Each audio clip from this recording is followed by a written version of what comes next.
নমস্কার বন্ধুরা, সোমার রান্নাঘরে তোমাদের সবাইকে স্বাগত জানাই। আজকে আমি তোমাদের শীতের সবজি দিয়ে ঘরোয়াভাবে পালং শাকের চচ্চড়ি বানিয়ে দেখাবো। তাহলে চলো বন্ধুরা, দেরি না করে শুরু করা যাক। পালং শাকের চচ্চড়ি বানাতে লাগছে পালং শাক। এখানে আমি একটা বড় আঁটি পালং শাক নিয়েছি। পালং শাকটাকে আমি ভালো করে কেটে ধুয়ে পরিষ্কার করে নিয়েছি। লাগছে সর্ষের তেল, নুন, হলুদ গুঁড়ো, জিরে গুঁড়ো, বড়ি, আর নিয়েছি ধনেপাতা কুচনো, আর লাগছে কাঁচা লঙ্কা, আদা। এটাকে আমি একসাথে বেটে নেব। আর নিয়েছি ডুমো ডুমো করে কেটে আলু, অল্প একটু মটরশুঁটি, অল্প বেগুন, সেটা আমি ছোট ছোট করে কেটে নিয়েছি। আর নিয়েছি শিম। আর ফোড়নের জন্য লাগছে 5 ফোড়ন আর একটা শুকনো লঙ্কাকে আমি ফাটিয়ে নিয়েছি। গ্যাসে একটা কড়াই বসিয়ে দিয়েছি। এবারে দিয়ে দেবো সর্ষের তেল।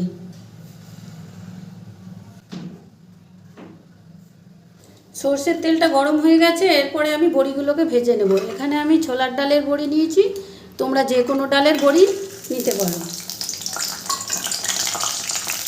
বড়িগুলোকে আমি ভালো করে ভেজে নেব। বড়িগুলো লাল করে ভাজা হয়ে গেছে, এরপরে তুলে নেব। ওই তেলের মধ্যেই আমি বেগুনের টুকরোগুলোকে দিয়ে দেব।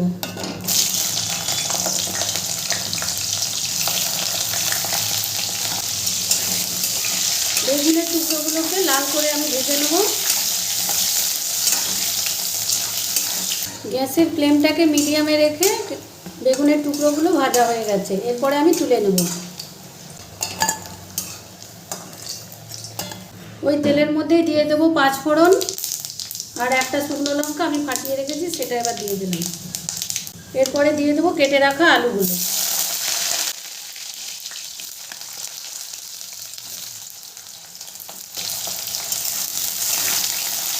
আলুগুলোকেও আমি ভালো করে ভেজে নেব। আলুগুলো নেড়ে চেড়ে লাল করে ভাজা হয়ে গেছে, এরপরে দিয়ে দেবো কেটে রাখা শিমটা। শিমটাকে দিয়েও আমি ভালো করে ভেজে নেব নেড়ে চেড়ে। শিম আর আলু ভালো করে ভাজা হয়ে গেছে, এরপরে দিয়ে দেবো এক এক করে মশলাগুলো। প্রথমেই দিয়ে দেবো জিরে গুঁড়ো। এখানে 1 চামচ জিরে গুঁড়ো আছে, সেটা এবার দিয়ে দিলাম। আর দিয়ে দেবো হলুদ গুঁড়ো, এই ছোটো চামচের 1 চামচ। আর কাঁচা লঙ্কা আদাটা আমি একসাথে বেটে নিয়েছি, সেটা এবার দিয়ে দেবো। দিয়ে মশলাটাকে ভালো করে কষিয়ে নেব। এরপরে দিয়ে দেবো মটরশুঁটিটা। মটরশুঁটিটা দিয়েও আমি ভালো করে মিশিয়ে নেব। মশলাটার সাথে আলু শিম একসাথে ভালো করে কষানো হয়ে গেছে, এরপরে দিয়ে দেবো কেটে রাখা পালং শাকটা। দেখে মনে হচ্ছে অনেকটাই পালং শাক, কিন্তু এটা কমে গিয়ে অল্প একটু হয়ে যাবে। প্রথমে অল্প একটু দিয়ে নেড়ে নেব।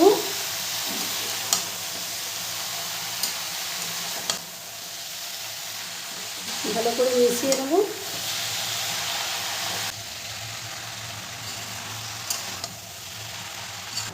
এরপরে দিয়ে দেবো নুন। নুনটা দেবো পরিমাণ মতো। তোমরা কতটা ঝাল দিচ্ছ তার উপরে নির্ভর করবে নুনটা। আমি এখানে ছোটো চামচের 2 চামচ নুন দিয়েছি।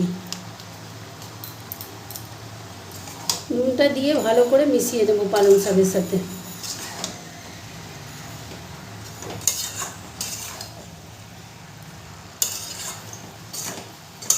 ভেজে রাখা বড়িগুলো আমি এখনই দিয়ে দেব।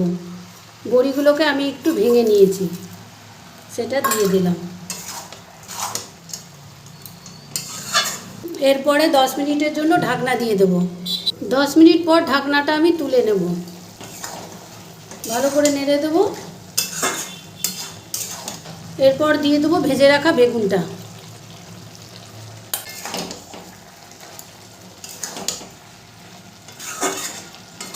আবারও আমি 2 মিনিটের জন্য ঢাকনা দিয়ে দেব। 2 মিনিট পর ঢাকনাটা আমি তুলে নেব। ভালো করে নেড়ে দেবো। এরপর দিয়ে দেবো ধনেপাতা কুচিটা।